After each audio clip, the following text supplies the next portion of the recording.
వినండి అంత బాగా పేజ్ నెంబర్ 9 అంతా. అయినను యెహోవా కొరకు నేను ఎదురు చూసేదను, రక్షణ కర్తయగు నా దేవుని కొరకు నేను కనిపెట్టి ఉందును. నా దేవుడు నా ప్రార్థన ఆలకించను. ఇంకొకసారి చదువుతాను, కళ్ళు మూసుకుని ప్రార్థన చేసుకుందాం.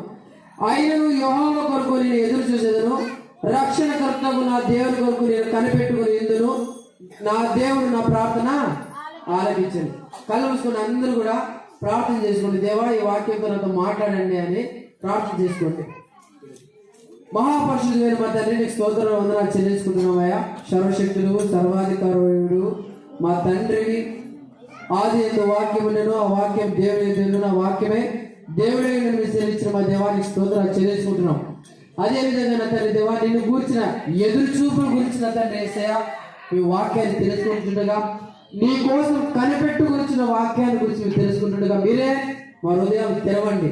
హృదయం అనే పలక మీద మా యొక్క వాక్యాన్ని రాసుకొని మా జీవితంలో నెరవేర్చబడుటకు మీరు కృప చూపించమని యేసు నామములో ప్రార్థించుకుని వాక్యాన్ని బోధించుకుంటున్నాం మా తండ్రి. ఆమేన్, ఆమేన్.